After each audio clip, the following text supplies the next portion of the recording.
Bon, le monde change, le monde évolue, et donc il faut, que nous nous mettions à l'écoute et à la portée de cette jeunesse qui arrive, et de ne pas rester dans nos stéréotypes calqués sur notre propre jeunesse. Donc c'est pour ça que je pense qu'il est bon d'avoir cette réflexion-là, pour qu'on puisse adapter un discours, adapter une position face à ces demandes qui sont plus celles dont on se souvient quand nous étions jeunes.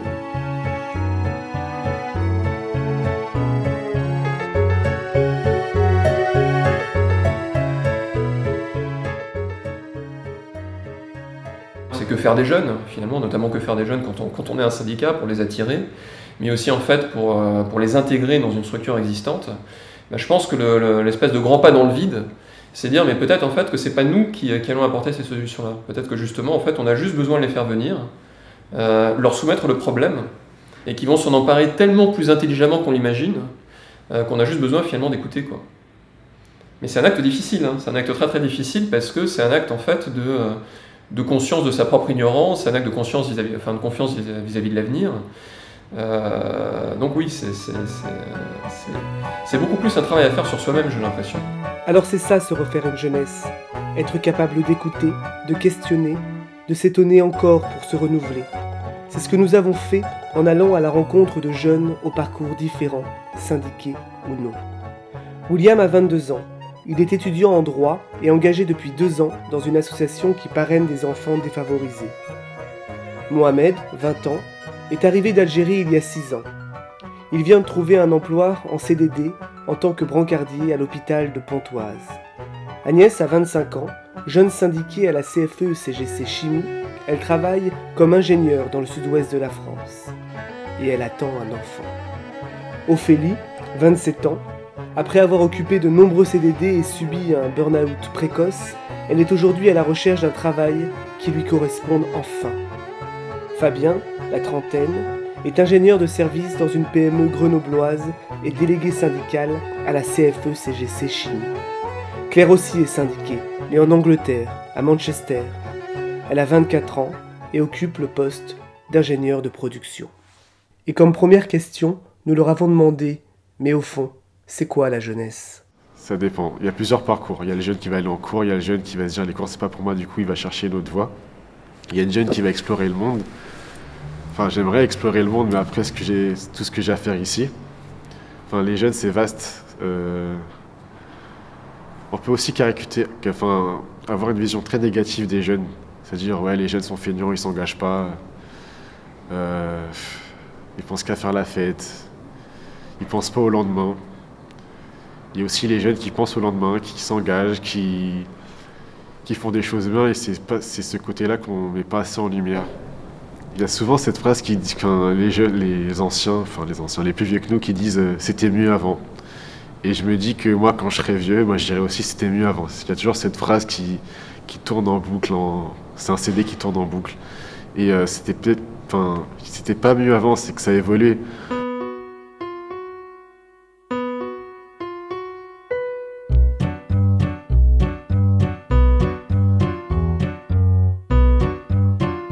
Sur mon téléphone, sur cet engin sophistiqué, il y a en numérotation abrégée 5 ou 6 noms que j'appelle fréquemment, ou soit j'envoie quand même, je sais envoyer des SMS, alors j'envoie quelquefois un SMS, mais le plus court possible. Voilà, ça s'arrête là, ma fonction téléphonique. L'application via Internet est le lien le plus important qu'on a avec tout finalement. Son travail, ses amis, sa famille.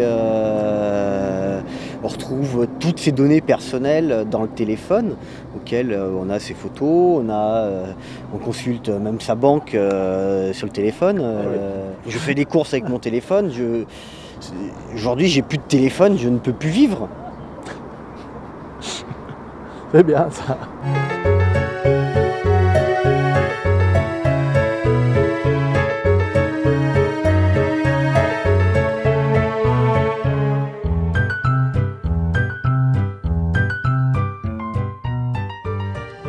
With globalisation and technology getting better and transport becoming more affordable, the world is becoming a smaller place, and so it means that more and more countries are being exposed to each other, and therefore I think young people are better at adapting to different cultures. I also think that the young are different because we've learnt differently.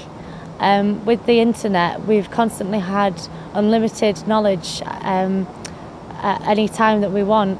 So sometimes I don't remember facts very well, but I do remember where to find information and concentrate on how to apply what it is that I read. With social media, we have given a voice, and all young people think that what they have to say is important. Je suis aussi très penchée nouvelles technologies. Mes parents, ils ont beaucoup de mal à s'adapter à ces nouveaux outils et nous, on a plus l'habitude. Après, dans l'usine, ce que je vous disais tout à l'heure, c'est surtout, en tout cas dans mon service, c'est surtout des cinquantenaires. Donc je reste au quotidien la jeune de service et effectivement, enfin, je me sens jeune à chaque fois qu'on discute sur les sujets où ils ont 2 fois plus d'expérience que moi et ils peuvent répondre en disant non mais on l'a vu ça, tu verras, tu vas voir telle et telle difficulté, ça va pas marcher comme ça. Donc ça, je me sens jeune encore sur ce plan-là. Par contre, enfin, je me sens jeune dans le métier, c'est ça que je veux dire. Je me sens jeune dans le métier, et donc, mais pas dans ma vie. Parce que comme vous dites, je vais avoir un enfant, je suis paxée, je suis en couple, j'ai une maison, enfin voilà, j'ai toutes les choses qui pour moi font que je suis une adulte qui est dans sa vie, quoi, qui n'est pas au début de sa vie mais qui est dans sa vie. Après, être adulte, c'est pas forcément antagoniste, mais pour moi c'est beaucoup de réalité en fait. C'est la réalité qui vient. Quand on est jeune, on peut rêver, on peut imaginer plein de choses sur son avenir. Quand on est adulte et quand on commence à avancer en âge, bah, là on s'appuie sur ce qu'on a derrière nous pour progresser dans l'avenir, et c'est pas la même chose. Quand on est jeune, on peut faire n'importe quoi. Enfin, on se dit qu'on peut faire n'importe quoi.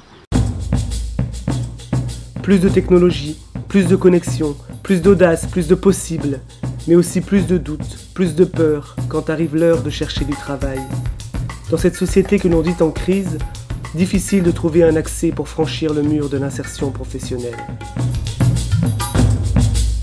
On est un peu multicasquette. Si je prends mon exemple, quand je suis arrivée à Paris en licence, donc j'étais étudiante, j'avais des cours, j'étais en stage et j'avais un job étudiant en plus. Donc dans ma journée, j'avais les 3 cas de figure. J'allais à mon stage, je travaillais sur la pause déj, je retournais à mon stage et le soir j'avais mes cours. Je pense que l'identité des jeunes, elle est un peu... c'est un peu un kaléidoscope. On fait beaucoup de choses, tout vient se goupiller comme ça. Et c'est très difficile de le montrer sur un CV, ou c'est très difficile, vu qu'on ne lit pas ces lettres de motivation, ou qu'elles sont de toute manière très formatées dans le discours, d'expliquer en quoi son projet est vraiment intéressant. Donc en fait, il faut constamment se différencier, sauf que quand on est jeune, on se connaît pas bien. On est en construction, enfin, on a encore tous les possibles, on peut choisir plein de voies différentes. C'est très dur de chercher sa propre valeur ajoutée alors qu'on est encore en train de construire la base, quoi. Je vois le taux du chômage, je vois le pourcentage de jeunes au chômage qui ne trouvent pas d'emploi malgré leur bac plus 5. Et je me dis, bah, dans 3 ans, j'aurai bac plus 5 et est-ce que je serai dans ce taux-là? Et moi, je suis quelqu'un de très confiant et je me dis, ce qui doit m'arriver m'arrivera. Mais en fait, je dois tout faire pour que je galère pas 5 à 10 ans pour trouver un emploi stable. C'est ce que je me dis. Mais je suis à la fois pessimiste, mais confiant de l'avenir que je trace au fur et à mesure.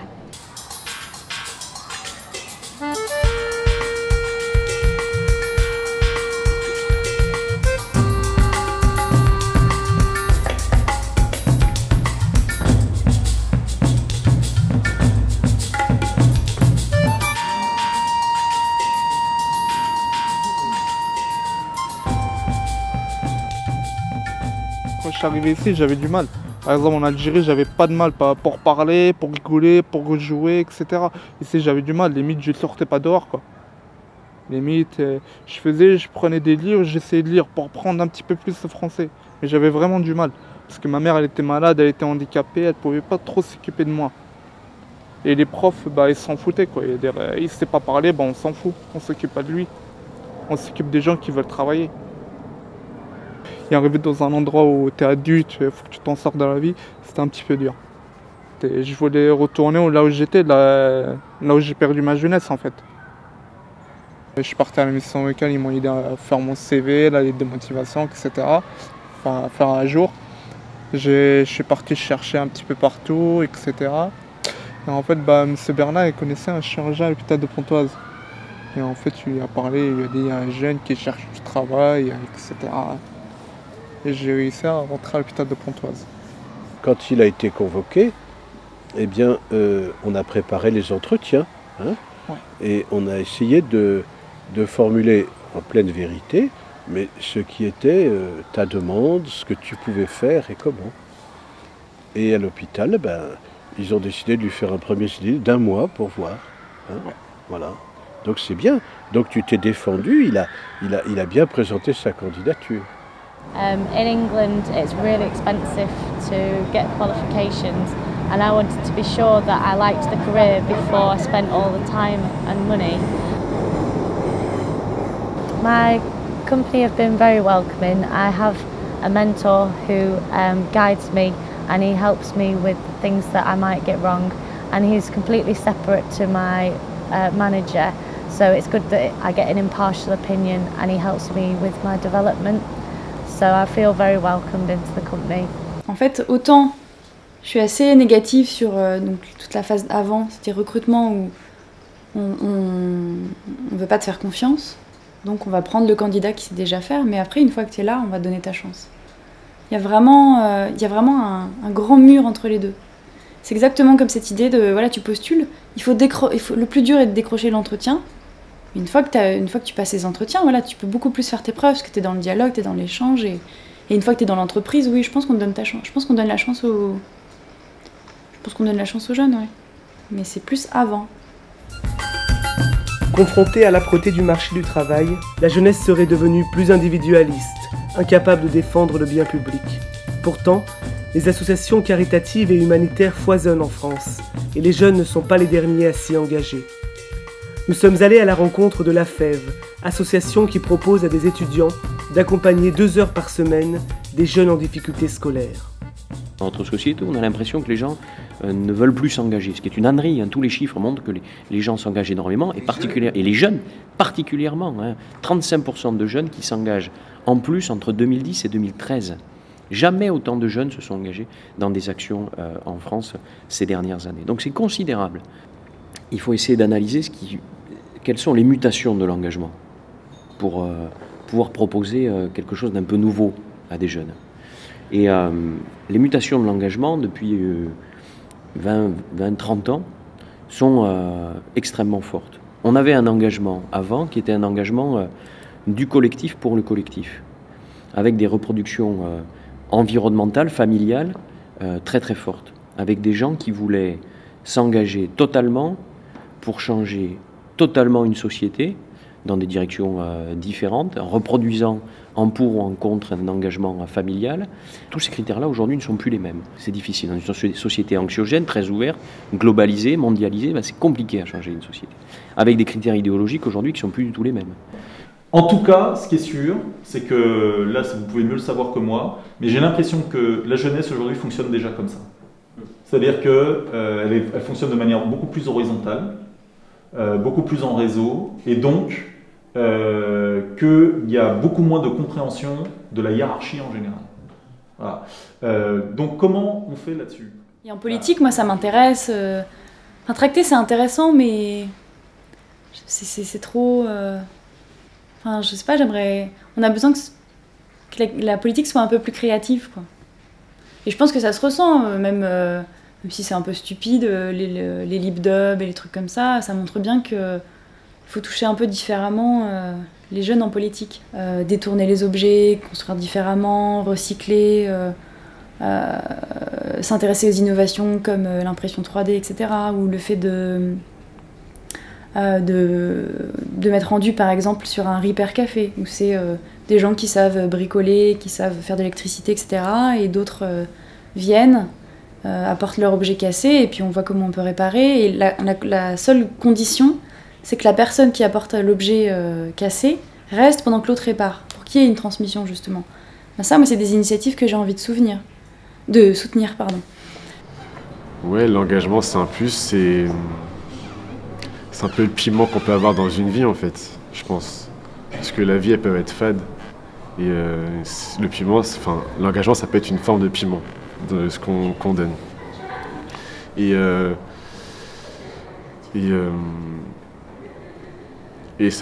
l'engagement n'est pas évident tout de suite. C'est quand on se dit, ouais, je veux devenir bénévole. Donc on voit pas le lien engagement-bénévolat tout de suite.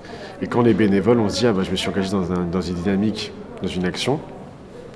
Et là, c'est là qu'on se dit, ah mince, je suis engagé. Et c'est là qu'on voit le chemin parcouru, je pense. Parfois, on peut être insouciant ou on pense pas au lendemain. Et se sentir utile, t'es plus responsable. Tu commences à réfléchir à ce que tu fais, à ce que tu dis, à tes actes. Et ouais, ça permet de grandir, de se sentir utile en soi. Ça permet d'avoir une certaine maturité aussi. Si les jeunes ne manquent pas d'engagement et de conviction, est-ce alors la forme plus que le fond qui suscite la désyndicalisation ? 4% de jeunes syndiqués en France, c'est peu. Mais ce n'est pas beaucoup mieux chez nos voisins européens, comme nous l'expliquent Svenja et Gareth. Ja, klar. Ja. Aber Sie machen da morgen für mich mal gut Wetter wieder, ne? Ja, ich meine, mal die Aussicht. Was ich aber glaube, was sich verändert hat, ist früher, zumindest in der chemischen Industrie, wenn man also in die Chemie eingetreten ist, hat man als erstes auch das Antragsformular für die Gewerkschaft bekommen. Und eigentlich hat man den Arbeitsvertrag nicht unterschreiben können, ohne dass man auch den Gewerkschaftsantrag unterschrieben hat. Und das hat sich auch sehr verändert. Also das ist heute kein Automatismus mehr. Und insofern müssen die Gewerkschaften natürlich sich viel mehr darum bemühen, mit Argumenten zu überzeugen, mit Leistungen zu überzeugen, junge Leute in die Gewerkschaft zu bekommen.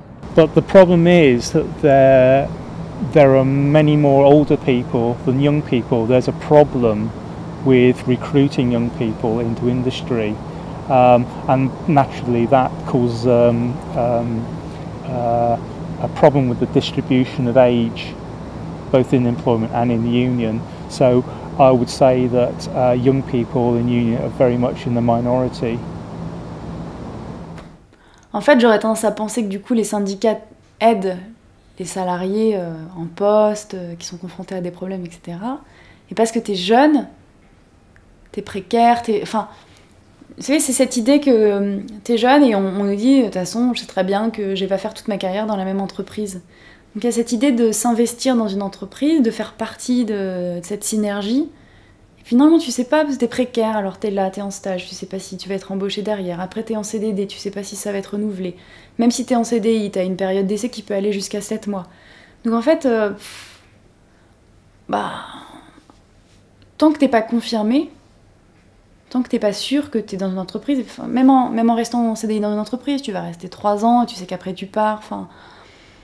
quelque chose de fluctuant comme ça qui fait que bon, les syndicats, c'est pour les gens qui sont là depuis, qui ont 10 ans de boîte, 15 ans, 20 ans de boîte, et puis qui ont un problème avec leur manager, ou dont le salaire n'augmente plus, ou qu'on veut virer sans raison. Et c'est un problème, c'est des problèmes de personnes confirmées en poste. Moi, je ne me suis pas approché des syndicats. C'est les collègues qui m'ont aidé. Ils m'ont aidé à avoir ma place, qui m'ont défendu. Et j'ai essayé de faire de mon mieux. Par exemple, moi, demain, je vais voir les syndicats. Moi, j'ai peur de me faire engueuler ou même me faire virer par les responsables. Et ça, il y en a beaucoup. Je fais que mon travail, je ne cherche pas à comprendre ce qu'il y a à l'extérieur. J'essaie de déjà avoir ma place, en fait. De l'extérieur, les syndicats, quand on en entend parler aux informations, aux choses comme ça, c'est un peu péjoratif aussi. C'est un peu genre oui, les syndicats, ils ont fait grève à la SNCF, il n'y a plus de trains qui partent, enfin bref. C'est présenté un peu de cette façon-là, c'est-à-dire côté négatif. Côté négatif. Enfin, j'avais l'impression.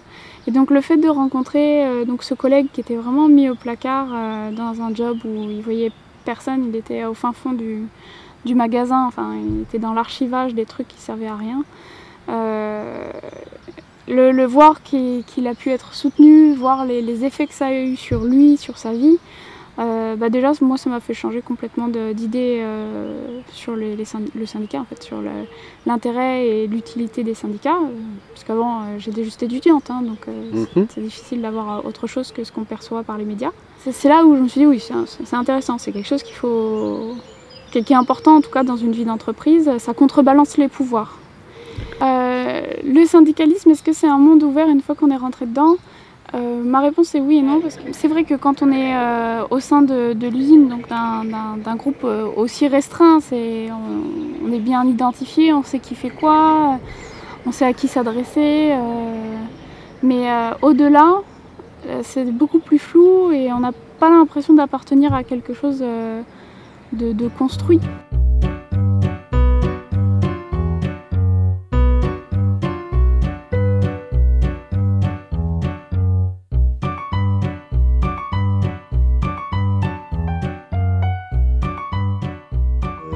Je suis adhérent à la CFE depuis 3 ans maintenant.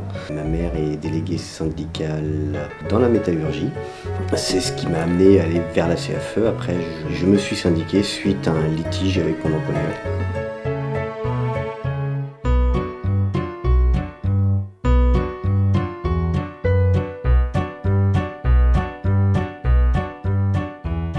Sur Grenoble, à la chimie, c'est que des grosses sociétés finalement. Et mes problèmes, ils ont peut-être pas forcément les... T'as pas pu les partager avec J'ai pas quelqu'un. pu les partager facilement, avoir l'aide que j'aurais souhaité avoir au moment où j'en ai besoin. Parce qu'en plus c'est du besoin qui est très ponctuel, mais entre guillemets qui est dans l'urgence. Mais là depuis, c'est vrai que je fais partie du groupe de travail et tout ça, c'est vrai que je me sens vraiment... je fais partie de la Fédération de la chimie, je fais partie du syndicat. Et t'as fallu combien de temps pour arriver à ce sentiment d'appartenance par rapport au moment où tu t'es encarté? Ça a été long? 3 bonnes années. 3 bonnes années de chemin. D'accord. C'est long? C'est un peu long? C'est long quand tu es avec des mandats en plus. Oui. Parce que finalement, aujourd'hui, quand j'ai des soucis, je sais qui appeler, je sais comment faire. C'est plus facile. C'est toute la période de démarrage qui a été difficile. Et peut-être qu'il faut trop longue par rapport à ce que finalement j'ai pris plus de la moitié de mon mandat. J'ai pris la moitié de mon mandat juste pour se mettre en place et démarrer. Faire venir les jeunes, mieux les intégrer au syndicat, oui, mais dans quel but? Au nom de quelle valeur? Pour quel renouveau? S'ils ne sont pas présents, nous allons passer à côté de leurs besoins et nous n'allons pas y répondre. Je crois que l'urgence aujourd'hui, c'est comment nous détectons des ambassadeurs à chacun des niveaux. Donc des ambassadeurs qui sont dans la tranche 25-35 ans, qui au quotidien vont servir non seulement d'agitateurs, d'aiguillons, mais qui vont nous rappeler à l'ordre. En disant, vous êtes en train de parler du logement? Est-ce que vous avez bien pensé à la problématique du logement des jeunes? Si nous n'en avons pas dans l'équipe, spontanément, nous n'y penserons pas. Donc c'est à la fois leur donner de la place, de la responsabilité, et à la fois se dire, est-ce que l'on a bien intégré dans chacune de nos propositions la problématique de toutes les tranches d'âge, du jeune au retraité, et comment on garantit cette mixité des générations en permanence. Je crois que la diversity est le récip au moment pour la société et pour les syndicats aussi, parce que le monde est mixte et si le syndicat veut trouver des réponses à la société, on doit se mixer là aussi. La diversité donc. Les jeunes non pas comme la solution, mais comme une partie de celle-ci. Mais comment les faire venir? Et comment les faire rester? Nos recherches nous ont amenés vers les multiples formes de parrainage, comme moyen d'ouvrir des réseaux dans un monde du travail de plus en plus fermé, mais aussi pour accompagner l'intégration citoyenne et pourquoi pas syndicale de la jeunesse. Tu es là la semaine prochaine? Ouais, Sylvie va t'apprendre comment on fait, et puis on te donnera des pots, et puis tu feras. C'est bon, hein? Tu vas voir, ça va t'intéresser. Hein? Je vous donne un goûter. Il m'a aidé, il m'a encouragé en fait. Il m'a encouragé, il m'a parlé, il m'a dit voilà, si tu fais pas ça, tu vas pas t'en sortir. Il m'a aidé beaucoup en fait, il m'a vraiment parlé. Surtout il m'a beaucoup parlé en fait. Hein, on avait été à Paris, là, parler à la mairie du 6e arrondissement, je sais plus. Et je t'avais dit, je te présente comment, Mohamed? Puis qu'est-ce que tu avais répondu à la fin? Mon copain. C'est comme un ami à moi. Voilà, un ami à moi. C'est pas, on n'est pas copains au sens où on se prend par le cou tous les deux, quoi. Non, mais on est amis, profondément. Et c'est ça ce que tu as dit. Et j'étais très touché de ça, moi, ça m'a fait... Oui. Et moi, de mon côté, je te dis, et c'est vrai, je ne l'ai pas dit pour te faire plaisir, je peux le redire là à M. Hagenmüller. Moi, de toi à toi, j'y pense, oui, vraiment tous les jours. Je ne pense pas qu'à toi tous les jours, mais je pense tous les jours, au moins un moment à toi, à ce que tu fais, comment dire, comment faire, comment... Hein, oui, tous les jours. Donc c'est vraiment... comment dire, c'est peut-être des mots trop forts, mais comme moi sans doute chez toi, tu habites dans ma tête, tu habites aussi chez moi, dans mon esprit. Ce serait une tripartite, c'est-à-dire le parrain, le jeune qui s'insère et le syndicat. Oui, trouver la formule. Trouver une formule comme ça, vous pensez que ça... Oui. Et que le jeune aurait l'image du syndicat comme un parrain qui l'accompagne dans sa vie active. Oui, donc il faut trouver un... Enfin, c'est pas compliqué, mais il faut se mettre ensemble, quoi. Et puis voilà, à partir de là, on va moduler.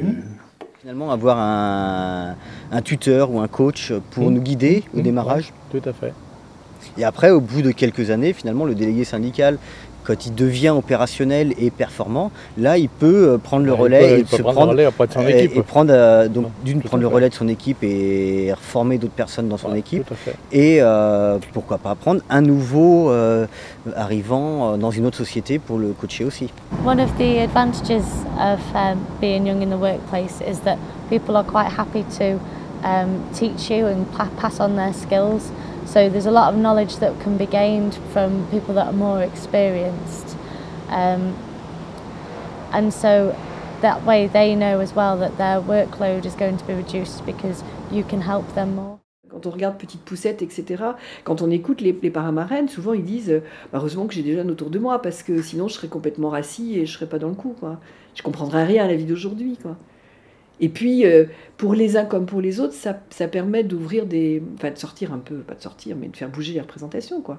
Cette idée, quelqu'un qui est aux côtés d'eux, mais qui n'a pas de responsabilité éducative, mais justement parce qu'il n'a pas cette responsabilité-là, une forme de liberté pour nouer des relations, et en même temps pour ouvrir des réseaux.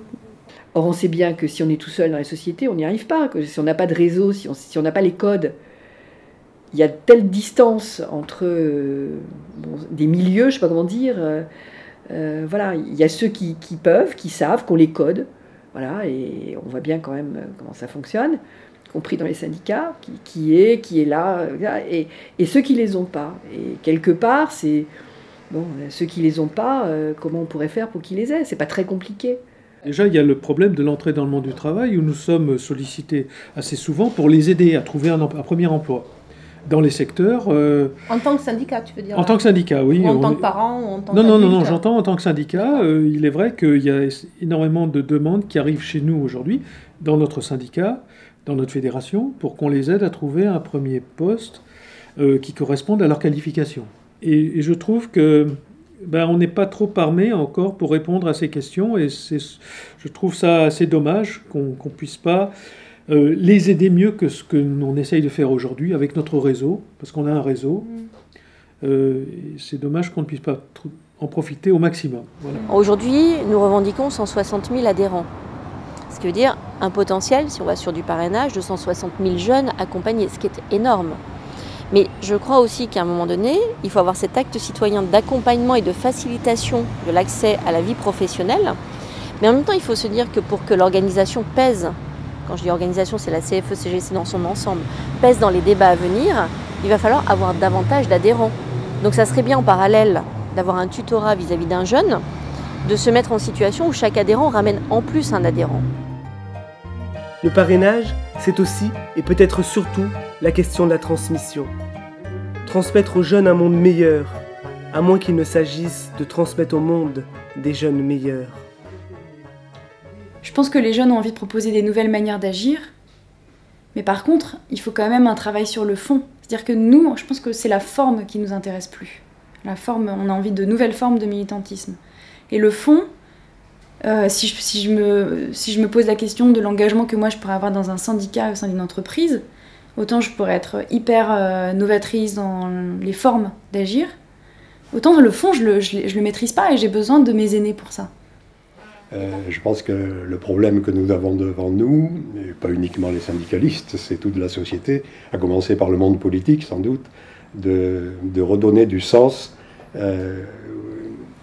aux actions de l'humanité et vers quoi nous allons. Oui, bien sûr. Je pense qu'il y a une vocation d'exemplarité dans l'engagement, dans le syndicat, qu'on regrette de ne pas avoir partagé par tous les niveaux hiérarchiques. Quand on voit effectivement les rémunérations exagérées de certains cadres dirigeants dues à un libéralisme complètement excessif de la société qui les emploie, des actionnaires qui profitent de la richesse créée plus que normalement, enfin, etc. Donc c'est vrai qu'on a envie de donner des guides et des règles et de léguer une société qui soit plus équitable et plus, et plus juste pour l'ensemble des contributeurs, l'ensemble des contributeurs. Et je pense que ça, on peut l'apprendre, on peut le léguer aux jeunes, oui. Le fait de cette défense de l'humain et des conditions de travail dans lesquelles, par rapport à l'exploitation que j'ai déjà observée, l'exploitation au sens dur du terme, alors je sais qu'en France c'est pas trop le cas, mais ça peut être ailleurs et au-delà, c'est vraiment par rapport à cette exploitation de l'homme pour l'argent, pour la productivité à tout prix, et moi c'est ça qui me tient à cœur, quoi. Et alors, on est moins confrontés, heureusement, on a de la chance dans nos milieux, mais pour moi, ce serait ça. Servir de rempart, un petit peu, oui. Donc, à la recherche effrénée de productivité. À tout prix, quoi, et notamment au prix de l'humain. Du gain financier. In England, we have the NHS, which is our National Health Service, which at the moment is free, but our government would like to privatise the National Health Service. So that will mean that we will have to pay for prescriptions and we might not have the same quality of life that our grandparents have now when we're older. So for that reason, I feel it's very important for us to keep the NHS. I think that the NHS is part of being English and is an example of the values that we hold on human health and on human rights as well. Mais est-ce qu'aujourd'hui, on oserait se faire un combat finalement individuel ou collectif? Il faut que ce soit collectif. Aujourd'hui, tout le monde, on est une société individualiste et chacun défend son beefsteak pour soi, mais pas pour les autres. Oui, mais dans ce cas-là, rapidement, ils vont s'apercevoir, tous ceux qui partent de cette théorie-là, ils vont s'apercevoir qu'ils vont se faire bouffer tout seuls, chacun à son tour. Le combat, c'est collectif. Il faut se battre tous et unis.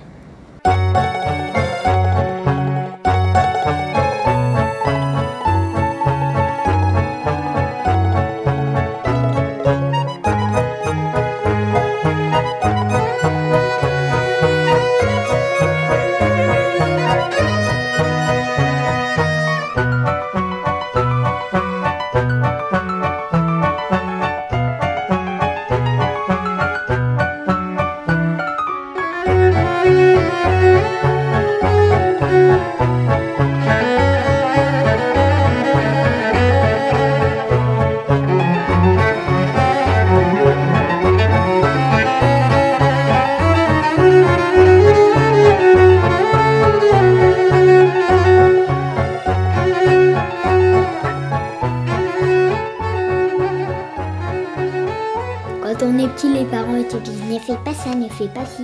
Mais après, quand t'es grand et que t'as des enfants, tu fais pareil avec tes enfants. En fait. C'est que ça se transmet de génération en génération.